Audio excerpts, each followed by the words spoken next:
भला हुआ मेरी माला टूट गई, मैं राम भजन से छूटी। भला हुआ मेरी माला टूट गई, मैं राम भजन से छूटी। मेरे सिर से टली बला, भला हुआ मेरी माला टूट गई, मैं राम भजन से छूटी। मैं राम भजन से छूटी। नमस्कार मेरे परमात्मा के प्यारे जीव हंसों, मेरे भाइयों। मैं हमेशा एक ही अरदास करता हूं मालिक से, बंदी छोड़ से, कि आप सब मेरे भाइयों का विवेक इतना बढ़ता जाए, इतना बढ़ता जाए कि ऐसी कोई चीज ना रहे, ऐसी कोई वाणी ना रहे, ऐसा कोई भरम ना रहे जो आपके दिमाग में 1% भी घर कर पाए। वैसे तो मुझे पूरी उम्मीद है कि आप सब मेरे भाई इस ज्ञान को बहुत अच्छी तरह समझ रहे हैं। एक एक चीज बिल्कुल क्लियर होती जा रही है आपको, क्योंकि आपके जो फोन और मैसेज आते हैं उनसे बहुत संतुष्टि मिलती है कि परमात्मा की जो वाणी है, जो परमात्मा का संदेश है, वो उनके बच्चों तक बिल्कुल सही तरीके से पहुंच रहा है। बहुत खुशी मिलती है दोस्तों, आप यकीन नहीं करोगे, मन गदगद हो जाता है जब आप लोग ये कहते हो कि आज के सत्संग से हमारे सारे भरम खत्म हो गए। लगता है कि जैसे इस दुनिया में मेरा आना सफल हो गया। यकीन मानना दोस्तों, लेकिन अभी भी ऐसे भाई हैं जो पूरा विवेक नहीं लगा पा रहे हैं, क्योंकि जो पुराने रंग में रंगे हुए हैं, जो कुछ स्वार्थ के कारण पुराने गुरुओं के रंग में रंगे हुए हैं, वो इस सत्य को समझकर भी अनदेखा कर रहे हैं। मेरे भाई, ये पक्षपात आप मेरे साथ नहीं कर रहे हो, ये बंदी छोड़ कबीर साहब के साथ नहीं कर रहे हो, ये पक्षपात आप अपने जीव के साथ कर रहे हो, जिसको 84 में भटकना पड़ेगा। कोई भी आपकी मदद नहीं कर पाएगा भाई, इसको अच्छी तरह समझ लो। एक भी गुरु आपकी मदद नहीं कर पाएगा, क्योंकि वो अपनी ही मदद नहीं कर पा रहे हैं। कितने तो गुरु जेलों में बैठे हैं, कितनों को कैंसर हुआ पड़ा है, कितने बेचारे काम क्रोध लोभ मोह में उलझे हुए हैं, कितने तो लैंड माफिया बने हुए हैं, जमीनों पे अवैध कब्जे कर करके अपने आश्रम बढ़ा रहे हैं। पता नहीं ये लोग सतलोक से यहां पर जमीनों पे कब्जे करने ही आए थे। मुझे तो यही नहीं समझ में आता कि क्या कहते हैं संगत को और करते क्या है। सत्संग में बोलेंगे कि 2 रोटियां खा के भी संतुष्ट रहना चाहिए, अगर ज्यादा पैसा नहीं है तो भी घबराना नहीं चाहिए, संतुष्ट रहना चाहिए, मन में संतुष्टि होनी चाहिए। और खुद का ये हाल है कि पूरे के पूरे गांव भी खरीद लेते हैं, तब भी संतुष्टि नहीं मिलती। संगत का अरबों रुपया केवल जमीनें खरीदने में लगा देते हैं, जैसे मानो कि इस दुनिया में जन्म केवल जमीनें खरीदने के लिए ही लिया हो इन लोगों ने। सारे देश की जमीनें इनके नाम पे हो जाएं, तब भी इनको संतुष्टि नहीं मिलेगी। ऐसे जमीनों के लोभ में फंसे हैं ये लोग कि लहर अबदा ना। लेकिन दोस्तों, जो सच्चे संत होते हैं वो कभी इस नाशवान जगत के लोभ में नहीं फंसते हैं। कबीर साहब के बड़े बड़े शिष्य राजा पीपा जैसे भी हुए, रविदास जी के बड़े बड़े शिष्य, मीराबाई रानी जैसी हुई, लेकिन कभी भी एक झोपड़ी से आगे उन्होंने कुछ नहीं बनाया, केवल एक आश्रम। वो चाहते तो हर शहर में एक आश्रम बना होता उनका, लेकिन उन्होंने कभी भी किसी का भी पैसा इन नाशवान जमीनों में व्यर्थ नहीं किया। अगर बाबा नानक ने पैसे दिए भी, 20 रुपए दिए भी, तो संतों की सेवा में दिए, उनको भोजन करवाया। इसी प्रकार अगर आपके पास ज्यादा पैसा आ रहा है तो आप उसको मानवता में लगाएं, ना कि उसकी जमीनें खरीदते जाएं। किलोमीटर, 2 3 किलोमीटर जमीनें आप ऐसे खरीद लेते हैं जैसे फ्री में पैसा आता है। अरे मेहनत की कमाई है लोगों की, आपको दे रहे हैं ताकि आप उसका सही यूज करो, परमार्थ में लगाओ, ना कि अपने नाम पे बड़े बड़े आश्रम बना लो, जमीनें ही जमीनें खरीद लो। अरे सब यहीं रह जाएगा भाई। बस एक ही दौड़ रह गई है आज के टाइम में कि मैं वड्डा की तू वड्डा, मेरे पास ज्यादा जमीनें कि तेरे पास। नाम सच्चा है नहीं, इससे कोई फर्क नहीं पड़ रहा किसी को। लेकिन कितने आश्रम मेरे इंग्लैंड में है, कितने फ्रांस में है, कितने जर्मनी में है, इससे फर्क पड़ता है कि मेरे साथ का जो डेरा है, जो बाबा चला रहा है, उसके इतने बड़े बड़े आश्रम बन गए फ्रांस में, इटली में, और मैं नहीं बना पाया। बस यही दौड़ लगी हुई है मेरे भाई। सच्चे नाम की तो बात ही मत करो इनसे। तो दोस्तों, ये जहां जाते हैं इनको जाने दो, लेकिन आपने पूरा विवेक लगाना है कि आपने कहां जाना है। इनके पीछे जाना है कि उस मालिक के पास जाना है, उस बंदी छोड़ के पास जाना है। साहिब कहते हैं तपो राज राजो नरकम, बड़ी बड़ी तपस्याएं की है इन गुरुओं ने, इसलिए आज ये राजा बन के बैठे हैं और ये नरक में जाने की तैयारी कर रहे हैं, क्योंकि लाखों लोगों को गलत नाम जपवा रहे हैं, 52 अक्षरों के नाम जपवा रहे हैं, नरक कुंड में भेजने की तैयारी कर रहे हैं। तो भाई, अगर डॉक्टर 1000 लोगों का गलत ऑपरेशन करता है तो वो भी बचेगा नहीं, उसको भी 84 में जाना पड़ेगा, ये निश्चित है। इसलिए मेरे भाई, जो पुराने बुजुर्गों ने गलतियां करी वो करी, लेकिन अब जब सत्य सबके सामने आ गया है तो पक्षपात बिल्कुल मत करना, पूरा विवेक लगा देना, क्योंकि जीव आपका है, कल्याण आपको ही करना होगा, इसका कोई और आके नहीं करेगा। तो आज जो वाणी लेने जा रहे हैं, बंदी छोड़ सतगुरु कबीर साहब की बहुत प्यारी वाणी है। इसको सुनकर आपको पूरा आनंद आएगा, पूरा विवेक जगेगा और पूरे लक्ष्य की प्राप्ति होगी कि हमने करना क्या है, क्यों आए हैं हम इस दुनिया में, क्या ढूंढने आए हैं, वो सब पता लगेगा। दोस्तों, पूरा विवेक लगा के सुनना। तो वाणी का नाम है बिन सतगुरु नर फिरत भुलाना, के हर सुत इक लाए गडरिया, पाल पोषत ही कीन सयाना, करत आनंद फिरत अजयन संग, आपन मरम उन नहीं जाना, एक केहरी जंगल से आयो, ताको देख बहुत खिसियाना, पकड़ तुरंत भेद समुझायो, आपन रूप देख मुस्काना। अब कितना स्पष्ट यहां पे देखिए, साहिब ने क्लियर कर दिया है कि बिना सतगुरु नर फिरत भुलाना।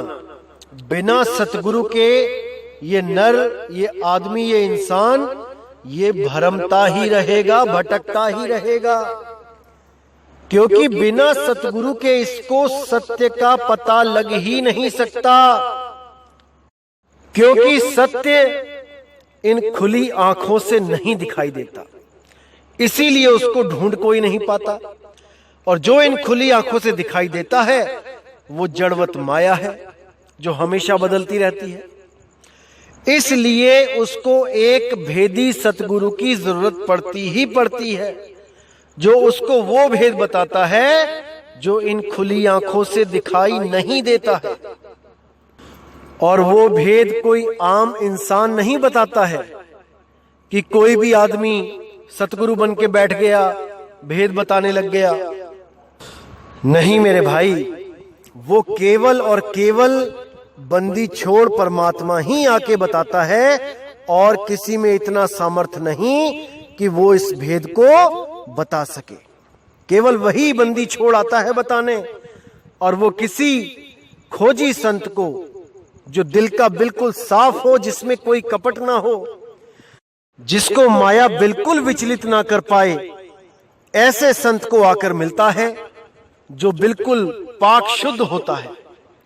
उसको आके भेद बताता है, उसी के द्वारा आगे पंथ चलवाता है। तो ये महिमा बंदी छोड़ की है, और कोई इस भेद को जानता नहीं है। सब भ्रम में ही फिरते हैं और भ्रमों में ही दूसरों को डालते हैं। तो क्या कहते हैं वाणी में, केहरी सुतिक लाए गडरिया, पाल पोस तिन कीन सयाना। एक गडरिया को जो बकरियां पालता है, उसको जंगल में एक शेर का बच्चा मिल जाता है, और वो उसको लाके अपनी बकरियों के साथ पालने लग जाता है। बकरियों के साथ शेर बड़ा होता जाता है, और बकरियों के साथ रहता हुआ खुद को बकरी समझने लग जाता है। अपना रूप नहीं जान पाता कि मैं क्या हूं, और उन्हीं के साथ ये घास खाने लग जाता है। तो जब दूसरा शेर जंगल से आता है, वो देखता है कि ये शेर बकरियों के साथ बैठा है। ऐसा कैसे संभव हो सकता है? ऐसा कैसे हो सकता है कि शेर और बकरी इनकी दोस्ती हो जाए? ये शेर बकरियों में कैसे घास खा सकता है? तब उसको समझ आता है कि ये अपने रूप को भूल चुका है, ये नहीं जान पा रहा है कि ये है क्या चीज। तो वो क्या करता है शेर? वो शेर उस शेर को पकड़कर उसको भेद समझाता है। पकड़ तुरंत भेद समझायो, आपन रूप देख मुस्काना। अपना रूप जब वो प्राप्त करता है शेर, उस भेद को समझ के अपना असली स्वरूप जानता है, अपना निज रूप जब वो जान लेता है, तब बहुत मुस्कुराता है।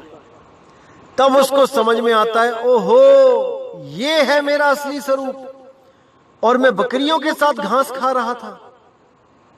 बस मेरे भाई, यही हमारा हाल है। हम अपने असली स्वरूप को नहीं जान पा रहे हैं, क्योंकि हमें हमारा निज रूप देने वाला सतगुरु ही नहीं मिल पा रहा है। हमें सब मंत्रों के जाप में उलझाने वाले गुरु ही मिल रहे हैं। इसलिए हम हमेशा हमेशा बंधन में रह जाते हैं। तो साहिब कहते हैं कि पकड़ तुरंत भेद समझायो, आपन रूप देख मुस्काना। कि जब उसको अपना रूप पता लग गया, तब उसको अपनी गलती का एहसास हुआ, और अपनी असली रूप को, अपने निज नाम को प्राप्त करके उसका अंग अंग खिल गया, वो मुस्कुराने लगा। अब कहते हैं, ज्यों मिर्गा नाभि कस्तूरी, सो मूरख ढूंढे चौगाना। करी उस्वास चहूं दिस देखे, यह सुगंध कहां से आना। जैसे मिर्गा की नाभि में कस्तूरी होती है, और वो मूर्खों की तरह वन वन भागता रहता है, ढूंढता रहता है कि ये खुशबू कहां से आ रही है। उसी तरह ये नर अपने पास उस वस्तु को नहीं ढूंढ पाता, और कहां जाता है? कभी मंदिर, कभी मस्जिद, कभी गुरुद्वारे। वहीं भटक भटक कर अपनी जिंदगी बर्बाद कर लेता है। और वो वस्तु कहां पर है? वो वस्तु उसके घट में है। अरे तेरा साहिब तुझ में है, जाग सके तो जाग। इसीलिए साहिब कह रहे हैं कि आत्म ज्ञान बिना नर भटके, कभी मथुरा कभी काशी, अरे जल में मीन प्यासी, मोहे देखत आवे हासी। जब तक कोई भेदी गुरु नहीं मिल जाता, आपको आपका निज रूप नहीं मिल सकता। गुरु तो लाखों मिल जाएंगे, लेकिन वो गुरु मिलेंगे जिनको अपने रूप की भी खबर नहीं, जो अपने आप को भी आंख कान नाक मुंह समझ के, चेहरा समझ के बैठे हुए हैं, और आपको भी ऐसी आस लगवा देंगे कि गुरुजी आएंगे लेने, मेरी शक्ल में परमात्मा आएगा लेने। क्योंकि शब्द गुरु का अता पता ही नहीं है, देह गुरु का ही उनको ज्ञान है। तो साहिब कहते हैं गुरुआ तो घर घर फिरे, कौड़ी केर 50, अपने रूप की खबर नहीं और शिष्य करण की आस। अपने रूप की तो खबर नहीं कि तेरा असली रूप क्या है, और शिष्य बनाने की दौड़ लगी है कि मेरे 1 करोड़ हो जाए, कि मेरे 2 करोड़ हो जाए। अपने रूप की खबर नहीं, शिष्य को क्या खाक रूप दोगे? कोई उसके रूप को नहीं लखा सकता जो स्वयं अपने रूप को नहीं जानता। इसलिए साहिब कह रहे हैं कि आपन रूप देख मुस्काना, अपना ही रूप देख के मुस्काना है भाई, किसी और का रूप देख के नहीं। जब अपना रूप देख लोगे, देखने का मतलब ये नहीं कि उसके सामने खड़े हो जाओगे जैसे शीशे में देखते हो, बिल्कुल नहीं।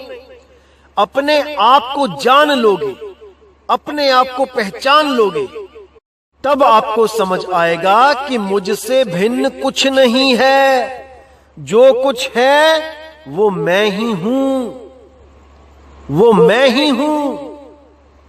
हम हैं शब्द शब्द हम माही, और हमसे भिन्न और कुछ नहीं भाई। तुमसे जो भी भिन्न है वो भ्रम है, वो भ्रम है, माया जाल है। तुम ही सत्य हो, जो तू सो हम। तो जैसे कबीर साहब अपने निज स्वरूप में रहते हैं, वैसे ही हमने भी अपने निज स्वरूप में रहना है। इसी को मुक्ति कहते हैं। जब तक हम देह में रहेंगे या निराकार में रहेंगे, तब तक हम बंधन में हैं, और जब हम अपने निज स्वरूप में रहेंगे तो हम बंधन से मुक्त हैं। हमें कहीं आना कहीं जाना नहीं पड़ेगा। अरे ना कहीं आना ना कहीं जाना, आपे में आप समाना। तो साहिब कहते हैं सोहंग तत्व सार है भाई। वो सोहंग तत्व सार है, उस सोहंग तत्व को समझ लो कि वो क्या है। उसको जपना नहीं है, और जो जपेगा उसके लिए बोला है, जो जन होंगे जौहरी रत्न लेंगे बिलगाए, सोहंग सोहंग जपी मुआ मिथ्या जन्म गवाए। उसका जन्म मिथ्या जाएगा मेरे भाई। इसलिए पूरा विचार करना है, विवेक लगाना है कि सोहम की प्राप्ति करनी है कि सोहम का जाप करना है। तो आगे कहते हैं साहेब, अर्ध उर्द बिच लगन लगी है, उल्टी चाल सहज हम जाना, कहे कबीर सुनो वही साधो, सके जाए ना रूप बखाना। कितना क्लियर कर दिया है कि अर्ध उर्द बिच लगन लगी है। ना तो अर्ध में और ना ही ऊर्ध में, इन दोनों के बीच, बिल्कुल बीच में लगन लगी है। वहां पे सुरती को रमाना है, ना नीचे जाना है ना ऊपर जाना है, दोनों के मध्य में टिक जाना है। अर्ध उर्ध बिच लगन लगी है, उल्टी चाल सहज हम जाना। इस सुरती को उल्टा के सहज अवस्था तक पहुंचाना है, जहां पर आत्मदेव सहज रूप में स्थित है, वो आता जाता नहीं है। वहीं पे इस सुरती को घुमा के लगा देना है। कहे कबीर सुनो भाई साधो, सके रूप नहीं जाए बखाना। उस रूप को कोई बयान नहीं कर सकता, वो कहने सुनने से न्यारा है। उसको केवल और केवल महसूस किया जा सकता है, उसको बयान नहीं किया जा सकता।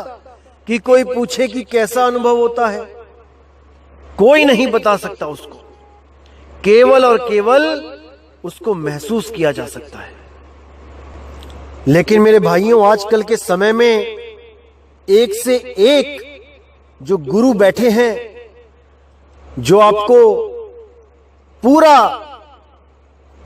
समझाने की कोशिश करेंगे कि आत्मा ही सब कुछ है, आत्मा के बिना सब अधूरा ज्ञान है, आत्मा की ही पूजा करनी है। और उन्हीं लोगों को आप देखोगे कि वो अपने गुरुओं की मूर्तियों को नहला धुला रहे हैं, टीका लगा रहे हैं, भोग लगा रहे हैं। पता नहीं कहां चला जाता है सारा विवेक जब गुरु की फोटो सामने आ जाती है। अरे भाई, वो जड़ वस्तु है, वो चेतन नहीं है। अगर आप इतना भी विवेक नहीं रखते हो कि जड़ और चेतन में क्या फर्क है, तो आप शिष्यों को क्या समझाओगे? कई गुरु तो मैंने ऐसे देखे हैं जो बातें करेंगे बड़ी बड़ी कि जड़ को माथा नहीं टेकना है, केवल चेतन को ही जानना है, चेतन से ही प्रेम रखना है। और स्टेज पे चढ़ते ही सबसे पहले उस जड़ कुर्सी को, उस सीट को माथा टेकेंगे आके। अब किनसे पूछो कि क्यों टेका, तो कहेंगे कि ये तो हमारा भाव है, हमारे गुरुजी इस गद्दी पे बैठते थे, इसलिए मैं माथा टेकता हूं गुरुजी को। अरे मेरे भाई, जब लोग मंदिरों में माथा टेकते तो उनका भी भाव होता है कि इस स्थान पे कोई महात्मा बैठ के या कोई भगवानों ने बैठ के भक्ति करी है, तो उस भाव में वो माथा टेकते हैं। तो वो भी माथा टेक रहे हैं, तुम भी माथा टेक रहे हो, दोनों ही माथा टेक रहे हैं जड़ को। तो ज्ञानी कौन है, कौन किसको समझाए? लेकिन अंधी भेड़ वाला हाल हुआ पड़ा है कि जो हो रहा है होने दो। विवेक को तो कुएं में फेंक दिया है लोगों ने और गुरु बन के बैठे हुए हैं। शर्म आती है मुझे तो कई बार कि वो गुरु माथा टेक रहे हैं जड़ वस्तुओं को, जो स्वयं कहते हैं कि जड़ की पूजा नहीं करनी है। इतना दुख होता है मुझे कि क्या हो गया है इनकी बुद्धि को। लेकिन चलो, अब क्या बोलूं मैं, जितना विवेक मालिक ने दिया है उतना ही लगा सकता है जीव। उसके बस की बात ही नहीं है कि वो इन भरम जालों से बाहर निकल पाए। लेकिन मेरे भाइयों, आपने भ्रमित नहीं होना है। आपने केवल और केवल शब्द की साधना करनी है। शब्द के बिना कोई भी ऐसी चीज में आपकी सुरती नहीं टिकनी चाहिए, नहीं उलझनी चाहिए, जिसकी वजह से आपको 84 में जाना पड़े। क्योंकि ये सुरती जहां होगी अंत समय में, भाई वहीं जाएगी ये, इसमें कोई दो राय नहीं है। अगर मूर्तियों में आपकी सुरती है तो वो पत्थरों में ही पैदा होगे, जाके कीड़े बन के आओगे पत्थरों में। याद रखना इस बात को। अगर किसी फोटो की पूजा कर रहे हो तो याद रखना, छिपकली बन के आओगे, उसी फोटो के आसपास घूमोगे और फोटो के पीछे ही रहोगे सारी उम्र बैठे। तो मेरे भाई, इस भरम जाल में नहीं पड़ना है। केवल और केवल शब्द गुरु की साधना करनी है। शब्द गुरु के अलावा सब भरम जाल है। चाहे वो आप ही के गुरु की तस्वीर क्यों ना हो, वो भी जड़ है। जड़। बिल्कुल माथा नहीं टेकना है, बिल्कुल कोई दिया नहीं जलाना है, अगरबत्ती नहीं जलानी है गुरु की फोटो के आगे। अरे गुरु तुम्हारे सिर पे बैठा है, उसको पहचान लो। अरे गुरु को सिर पे राखिए, चलिए आज्ञा माही। और कहे कबीरता दास को, 3 लोक भय नहीं, 3 लोक भय नहीं। जब गुरु तुम्हारे सिर के ऊपर बैठा है तो तुम और कहां देख रहे हो? तुम केवल और केवल गुरु के चरणों में ध्यान लगाओ, तभी मुक्ति मिलेगी मेरे भाई, वरना नहीं मिलेगी, जितना मर्जी जोर लगा लो। तो दोस्तों, बिल्कुल भ्रमित नहीं होना है। जिसके सिर ऊपर तू साईं, सो दुख कैसा पावे, कोई दुख नहीं आएगा मेरे भाइयों, लेकिन सुख दुख से पहले ऊपर उठ जाओ। ये दुनियावी दुखों, दुनियावी सुखों के चक्कर में मत उलझो। ये एक सपना मात्र है। ये सपना सबका टूटना है, कोई आप ही का नहीं टूटना है।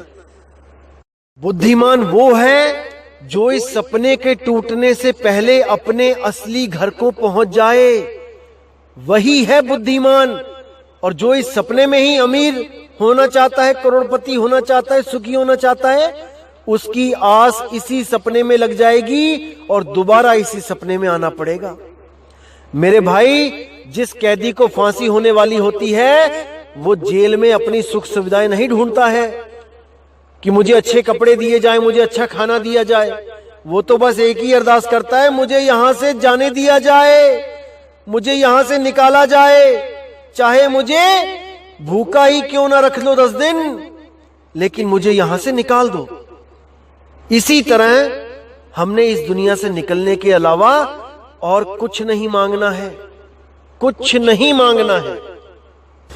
तो साहिब कहते हैं, नाम जपत कोड़ी भला, चुई चुई गिरता चाम, और वो कंचन दे किस काम की, जिस मुख नाही राम।